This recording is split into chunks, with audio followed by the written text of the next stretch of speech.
চুমুকে। সুপ্রিয় দর্শক, আজ আমাদের মাঝে উপস্থিত রয়েছেন সঙ্গীত শিল্পী, গীতিকার, সুরকার ও ব্যবসায়ী রাশেদ মোরশেদ। শুভ সকাল, কেমন আছেন? আলহামদুলিল্লাহ, আপনাদের দয়ায় ভালো থাকার চেষ্টা করছি। আচ্ছা, আপনার হাতে আমরা একটা ক্যাপ দেখতে পাচ্ছি, হ্যাট। এটা কি আপনি সবসময় পরেন না ক্যারি করেন? আসলে আমি প্রথমে গায়ক ছিলাম, সেখান থেকে শহীদুল ইসলাম খোকন আমাকে নায়ক বানান। আচ্ছা, ওখান থেকে উনি বলে যে হ্যাটে you look much better. Okay, এরপর থেকে রেগুলার মাঝে মাঝে আমাকে হ্যাট পরতে হচ্ছে। Lucky hat. Sort of like that. আচ্ছা, তো সঙ্গীত ক্যারিয়ার থেকে শুরু, তারপর সুরকার, গীতিকার, অভিনেতা, পাশাপাশি একজন ব্যবসায়ী। যদিও বাকিগুলো সিমিলার মিডিয়া সেক্টরে, বাট ব্যবসা তো বিজনেসটা তো একটু আলাদা। তো কিভাবে ইনক্লুড হওয়া? আসলে ইটস আ ফ্যামিলি হেরিটেজ। ওস্তাদ জানে আলম চৌধুরী জানমি আমার বড় আব্বা, গ্রেট গ্র্যান্ডফাদার। সেখান থেকে ফ্যামিলি ওয়াইজ গান লেখার একটা আচরণ হয়তো চলে এসছে। গান গাওয়া একটা শৌখিনতা। ফেরদৌসী রহমান আমার সামনের বাসায় থাকেন, রাজিন ভাই আমি ছোটোবেলায় একসাথে বড় হয়েছি। সেখান থেকে গান শেখা, রুয়ায়েদ ভাইয়ের কাছে গান শেখা, সেখান থেকে লেখা প্র্যাকটিস করা। আশেপাশে সবাই ট্যালেন্টেড সবাই পারসনদের সাথে সেরকম পরিবেশে বড় হয়ে উঠেছিলাম। বাট স্টুডেন্ট লাইফের পরে যখন বিজনেস লাইফ স্টার্ট হলো, ফ্যামিলি থেকে প্রেশার, মিডিয়া ক্যারিয়ার হওয়া যাবে না, সে কারণে আটকে পড়লাম এবং বিজনেস লাইফে অ্যাটাচ হতেই হলো। আচ্ছা, কিসের বিজনেস আপনার? Resort business? আমরা মূলত আমাদের লাস্ট বাবা বেঁচে থাকা অবস্থা পর্যন্ত মাতারবাড়ি পাওয়ার প্ল্যান্টের কনসালটেন্সি কাজ করেছি আমরা, ডিজাইন ওয়ার্কের কাজ জাপানিজদের সাথে। এছাড়া ঢাকা চিটাগাং ট্রান্সমিশন লাইনের বিভিন্ন রকমের আব্বার সাথে কাজ যেগুলো ছিল। আর আমার এখন মেইন বিজনেস হচ্ছে ট্যুরিজমের উপর ডেভেলপ করেছি। আমি MBA করেছি লন্ডন মেট্রোপলিটন ইউনিভার্সিটি থেকে, এবং সেখান থেকে আসার পরে আমার টার্গেটই ছিল বাংলাদেশকে বাংলাদেশের মধ্যে প্রমোট কীভাবে করা যায়, ট্যুরিজমটাকেই ব্যবসা হিসেবে বেছে নিয়েছে। বাহ, দারুণ। আচ্ছা, তো অভিনয় জগতের ভেতরে আসার স্টোরিটা ছোট করে বলছিলেন হ্যাটের মাধ্যমে, কিন্তু কোন চরিত্র দিয়ে আপনার অভিষেক হয়? আসলে আমার নায়ক হওয়ার একেবারেই কথা ছিল না। আমি মূলত গান লিখি, গান গাই, গান নিয়ে FDC-তে গেলাম যে আমার শখ আমার গান সিনেমায় আসুক। তখন শহীদ ইসলাম খোকন, আরও কয়েকজন দুলাল ভাই ছিলেন, আরও কয়েকজন মিলে বলল যে you are much presentable and perform. Okay, তোমার পারফর্মটা, এই তোমার ব্যাপারটা কি আপনার মধ্যে আগে থেকে ছিল, অ্যাক্টিং এর কিছু ব্যাপার? না, তাদের হঠাৎ করে কেন মনে হলো যে অ্যাক্টিংটা আপনি পারবেন? নিশ্চয়ই তেমন কিছু একটা দেখেছিলেন তারা। এখন যদি বলি, ওই অ্যাক্টিংয়ের আগের সময় লন্ডন মেট্রোপলিটনে যখন পড়ি, তখন রাস্তার মোড়ে মোড়ে গান করতাম, ইংলিশ, হিন্দি, বাংলা। এবং সেই গান করতে গিয়ে তখন থেকে হয়তো পারফরমেন্স, প্রেজেন্টেবল, কথাবার্তা একটু অ্যাটিটিউড চলে আসছে বেশি, এবং লাইভ শোর মতন কথা হয়েছে। বাংলাদেশে আসলে টক শোর জন্য পারলে বলে 5,000 টাকা দিবেন, একটা টক শো করাই দিই। আপনার এখানে এসেছি 15 বছর আগে, ওই সিনেমাটা যখন করি, তারপরে শাবনূরের সাথে আমার সিনেমা ফার্স্ট হয়, ভালোবাসা সেন্ট মার্টিনে, ঠিক আছে। এবং তখন তারপরে আমার টক শোতে ফার্স্ট আসি এই ATN-এ। অনেক দিন পরে আজকে আবার এখানে আসলাম। কেমন লাগছে অনেকদিন পর এসে? খুবই ভালো লাগছে। 15 বছরের গ্যাপ। পরিবর্তন কি কি লাগছে? অ্যাকচুয়ালি এই 15 বছর রাজনীতি করি না, করতে চাই না, বাট আমার কিছু ফেভারিট শিল্পীরা বাংলাদেশ ছেড়ে চলে যায়। লিটন ডিকস্টা মিউজিক কম্পোজ করতেন আমার সাথে, বেবি আপা বিদেশে চলে যায়। হ্যাঁ, তো আমরা যে গান করতাম, মিনু আপা অনেকটা আউট হয়ে গিয়েছিলেন, তারপরে শাকিলা আপা গান করে না, ইন্ডিয়া চলে গেলেন। আমি জুনিয়র হিসেবে তাদের সাথে গান করা স্টার্ট করছিলাম মাত্র, এবং সেখান থেকে পরবর্তীতে যখন বললো যে ফিল্ম করো, আমি তখন বললাম ঠিক আছে, ফিল্ম কি করব। আপনি বলেছেন প্রশ্নটা যে কী হিসেবে স্টার্ট করি, আমি বললাম আমাকে শিল্পী করান, যেটা করবেন পারফর্ম করতে চাই। এবং স্টার্টিংয়ে তখন তো বললো যে তুমি এখানে মাস্ট নায়ক হতে হবে। সবাই বলল যে একটা হাবাগোবা ক্যারেক্টার করো, কারণ যেই ক্যারেক্টার সবাই করছে না, এরকম কিছু যদি তুমি পারফর্ম করতে পারো, তুমি তাহলে বেটার করবা। আমি সেটা দিয়ে স্টার্ট করলাম। তারপর আপনার কো-আর্টিস্ট শাবনূর ছিলেন, এবং তারা বিপরীতে আপনি অভিনয় করেছেন। তো আপনার কাছে কেমন লেগেছে? তখন তো উনি খুব ফেমাস একজন অ্যাক্টর ছিলেন, না তখন ওনার শুরু ছিল নাকি? সার্টেনলি শাবনূরের লাস্ট সিনেমা আমার first cinema. Wow, so interesting. এরপরে ও অস্ট্রেলিয়া চলে যায়। আচ্ছা, তখন তো উনি অনেক সুপার ডুপার হিট একজন নায়িকা। তখন আপনার ফার্স্ট হিসেবে কেমন অভিজ্ঞতা কেমন তার সাথে কাজ করার? একটু শাই লাগছিল যে পারফর্ম ভালোভাবে পারবো কিনা। আমার ফার্স্ট 35 রিল ছিল তখন, কিন্তু 35 রিলের প্রথম শুটিংয়ের পরে ক্যান্সেল হয়ে গেল। আচ্ছা, কারণ ডিজিটাল ক্যামেরা মাত্র স্টার্ট হলো, আমাকে দিয়েই তখন স্টার্ট হলো। তখন আপনি অনেক কিছুর সাক্ষী। হ্যাঁ, sort of like that. আচ্ছা, আমরা আরো আলোচনা করব, কিন্তু তার আগে আপনার কণ্ঠে একটা গান শুনিয়ে নিতে চাই। কোন গানটি শোনাবেন আমাদের? আমার লেখা একটা গান তাহলে গাই, যে গানটা আমি সবচেয়ে বেস্ট আমার লাইফ মনে করি, কারণ আশা ভোসলে তার জীবনের একমাত্র বাংলা গানটি আমার সাথে গেয়েছেন এই গানটা। আচ্ছা। ভালোবাসা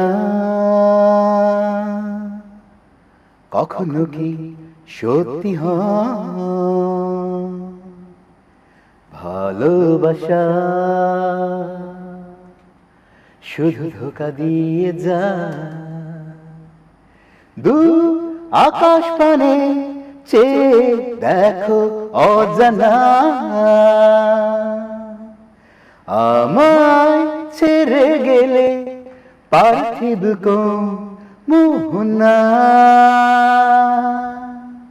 ভালোবাসা হতাশা এক হৃদয়, ভালোবাসা আজ বুঝি সত্যি নয়। বাহ, ধন্যবাদ আপনাকে। আপনি অনেক গুণী শিল্পীদের সাথে কাজ করেছেন, অনেকের সাথে ডুয়েট করেছেন। আপনার কাজের গতিকে আরো বাড়িয়ে দেওয়ার জন্য বা আরো গ্রহণযোগ্যতার জন্য কি এনাদের সাথে কাজ করাটা আপনার লাইফে এফেক্টিভ হয়েছিল কিনা? আসলে ইট ওয়াজ সর্ট অফ চ্যালেঞ্জিং থিং। ইন্ডিয়াতে বলে যে বাংলাদেশের সাথে গান করবে না, তো হৈমন্তী শুক্লাজি আমার সাথে গান করেন।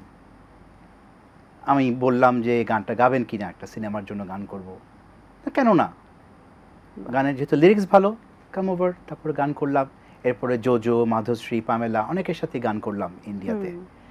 এরপরে থেকেই আমি যখন প্রফেশনাল হতে গেলাম তখন আমার ফ্যামিলি বাইন্ডিংস চলে আসলো, বললো যে আনসার্টেন ক্যারিয়ার। এটা সত্যি কথা, বাংলাদেশে 10 জন শিল্পীকে চিনে, বাকি 90 জনকে বাংলাদেশ চিনে না। আমরা শিল্পীদেরকে তুলে আনতে পারছি না। আপনারা আমাকে কম চিনেন, আমার চেয়ে আরও ডিগনিফাইড শিল্পী আছে, তারা সুযোগ পাচ্ছে না। যারা 10 জন সুযোগ পাচ্ছে তাদের ইনকাম হচ্ছে, ক্যারিয়ার হচ্ছে এবং ফ্যামিলি সাপোর্ট করতে পারছে। আমার ফ্যামিলি স্ট্যান্ডার্ডে আমি যদি শিল্পী হিসেবে রান করতাম তাহলে হয়তো ওই আর্নিংসে চলতে পারতাম না। ওই কারণে ফ্যামিলি থেকে বাধা দিল, যেটা শৌখিনতা শখ হিসেবে রাখো, পেশাটা থাকবে তোমার ব্যবসা, তাই করতে হয়েছে। তখন কি একটু খারাপ লেগেছিল? অবশ্যই অবশ্যই অবশ্যই। এখন মেইনলি বললাম না, লিটন ডিকস্টা কম্পোজ করতো বনানীতে আমার বাড়িতে।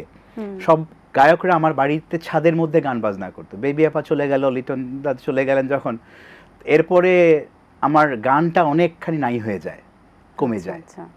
এবং তারপর থেকেই একটু কষ্ট লাগে। Business life is good enough, but আমি মনে করি যে বাংলাদেশের ইকোনমি, বাংলাদেশের রোলিং করার জন্য যেটা এখন ট্যুরিজম বেছে নিয়েছি, আগে বাংলাদেশ ঘোরানোর ব্যবস্থা করি, সেরকম শিল্পীদেরকে আপনাদের কাছে আনার ব্যবস্থা চেষ্টা করি সবাই মিলে, তাহলে ভালো হবে। আমরা যদি দেখি 90s-এর যারা শিল্পী ছিলেন, 80s-এর যারা শিল্পী ছিলেন, তাদের সাথে আপনার কাজ করা হয়েছে, পাশাপাশি এই প্রজন্মের নতুনরাও কাজ করছেন, তো ডিফারেন্স কেমন দেখতে পাচ্ছেন?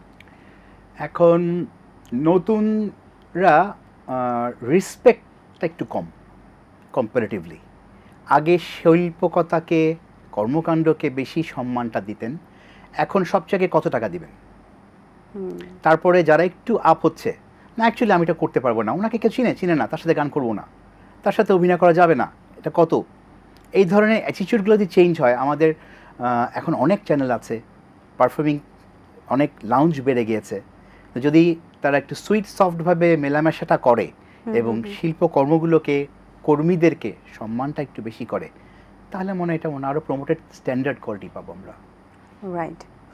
নতুনদের মধ্যে যাদের গান শোনা হয়, কাদের গান শোনা হয় একটু বলবেন, বা ভালো লাগে কাদের গান? রিসেন্ট 3 বছর হয়েছে কি আমি একটা রিসোর্ট নিয়ে খুব ব্যস্ত, আচ্ছা, কাজের চ্যালেঞ্জ ছিলাম, কক্সবাজারে নিজের হোটেল বানিয়েছি। সো গান বাজনা তেমন খুব একটা শুনতে পারি নাই, তাও গান গেয়ে গেছি। আমি যেমন অ্যান্ড্রু কিশোরদার গানে আমি গত বছর অভিনয় করলাম, কন্যা সিনেমার নায়ক। নাচানাচি করতে বলেছে, অভিনয় করতে বলেছে, করেছি, কিন্তু গানটার সাথে এতটা জড়িত তেমন ছিলাম না রিসেন্ট সময়। সে কারণে আমি চ্যালেঞ্জিংয়ে ছিলাম যে রিসোর্টটা শেষ করে তারপরে সবার গান শুনবো, আবার গাওয়া শুরু করবো, সে কারণে আজকে আপনার কাছে আসা। আচ্ছা, তো যদি আবার আপনাকে সুযোগ দেওয়া হয় সিনেমাতে আবার হিরো চরিত্রে অভিনয় করার, তাহলে আপনি নায়িকা হিসেবে কাকে চাইবেন? নায়িকা হিমিকে বেশি পছন্দ এখন এই মুহূর্তে। আচ্ছা, কিন্তু উনি তো এখন পর্যন্ত নাটকই করছেন, সিনেমাতে আসেন, অভিনয় তো ভালো করতে পারেন। হ্যাঁ, ডেফিনেটলি। তো সিনেমাতে মানে চাইবেন। আচ্ছা, বেশ দারুণ। ওকে, তো আপনার কণ্ঠে আরেকটি গান শুনতে চাই এবারে কোন গানটি শোনাবেন? আদুনা কতটুকু পরে তার চেয়েও বেশি পরে তার চেয়েও বেশি পরে আগুনের ছায় দেখে সবাই, দেখে না বিরহে জ্বালাতন, দেখে না বিরহে জ্বালাতন, আগুনা কতটুকু পড়ে। ধন্যবাদ আপনাকে। এখন তো মিউজিক ভিডিওরও ট্রেন্ড চলছে, সেটা নিশ্চয়ই অবশ্যই জানেন। সেটাই স্টার্ট করার চেষ্টা করছি একটু হ্যাঁ, করে। তো কি আঙ্গিকে দর্শকদের সামনে আবার আসার ইচ্ছা? এআই না, সবাই বলছে খালি এআই দিয়ে গান করে ফেলেন। হ্যাঁ, আমরা যখন গান রেকর্ডিং করি কারেকশন হয়তো হয়, কিন্তু সাউন্ড এআই নেওয়াটা কখনোই ঠিক না। অটো টিউন দিয়ে গান করে ফেলা ঠিক না, ঠিক না। আমরা সেটাকে সাপোর্ট করব না। সেরকম গানের স্টোরি করে করে আমি গানের লিরিক্স ওয়াইজ যদি পারফর্ম করতে পারি, কোনো কোনো সাথে স্টেজ ড্যান্সে একটা স্টুডিও পারফরমেন্সে একটা ভিডিও করতে পারি, এরকম বিভিন্ন প্যাটার্নসে কাজ করার ইচ্ছা আছে। আচ্ছা, ফ্যামিলিতে কারা কারা আছেন? ফ্যামিলিতে এখন বাবা মা বেঁচে নাই, দুর্ভাগ্য। মা বেঁচে থাকলে আরও অনেক বেশি গান করতে পারতাম, পারফর্ম করতে পারতাম। ভাই আছে, বোন আছে, ভাই বোনদের ছেলেমেয়েরা আছে, আমার একটা ছেলে আছে, ওয়াইফ আছে। বা অবসর সময়ে কি করা হয়? অবসর সময় বলতে গেলে আমি কক্সবাজারের টেকনাফের কাছে জাহাজপুরা ক্যাসেল একটা রিসোর্ট করেছি। আমার ওই রিসোর্টের সাথে সামনে একমাত্র সরকারকে থ্যাংক ইউ জানাই, পশ্চিম পাড় যেটা বলে মেরিন ড্রাইভের ওদিকে কোনো কনস্ট্রাকশন করা নিষেধ, কিন্তু আমি একটা বাগান করতে পেরেছি। এবং বাগান করতে পারা দেশের জন্য সবার জন্য অনেক উন্নত জিনিস, সেটাই সরকার সাপোর্ট করছে এখন। এবং ওই পশ্চিম পাড়ের ওই সাগরের পাড়েই আমার সবচেয়ে বেশি সময় কাটানো হয়, গান লেখা, সুর করা, গান গাওয়া, ফ্রেন্ডদের সাথে ফোনে গল্প, যাচ্ছে। আচ্ছা, পুরো সময় হাতে তো হ্যাটটা রেখেই দিলেন, মাথায় একটু পরে আমাদেরকে দেখান। So nice of you. এখন শুধুমাত্র এই হ্যাট পরা না, আমি কোনো সময় ভিখারি সেজে অভিনয় করেছি ছেড়ে, অ্যাক্টিং এর ক্ষেত্রে, এবং সেই অ্যাক্টিং এর জগতে ভিলেনের অভিনয় করতে রাজি আছি। ওকে, আমার মনে হয় সব ধরনের অভিনয় সবার আরো ডিগনিফাইড কোয়ালিফাইড লোকদের এগিয়ে আসা উচিত। অবশ্যই নিজেকে বারবার ভেঙে কাজ করাটা দরকার একজন আর্টিস্টের জন্য। অসংখ্য ধন্যবাদ আপনাকে, ভালো লেগেছে কথা বলে, অনেক শুভকামনা রইল আপনার জন্য, ভালো থাকবেন।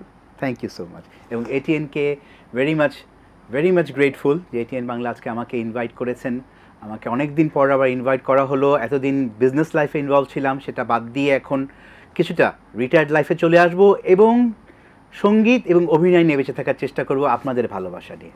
দর্শক, আশা করছি আজকের আয়োজন ভালো লেগেছে। আজ এই পর্যন্তই, দেখা হবে আগামী পর্বে নতুন কোনো অতিথির সঙ্গে। সেই পর্যন্ত ভালো থাকবেন, সুস্থ থাকবেন, এটিএন বাংলার সাথেই থাকবেন। সকলকে আল্লাহ হাফেজ। দিন আসে দিন যায়, সময়টা চলে যায়, তবু আছি এই বেশ ভালো।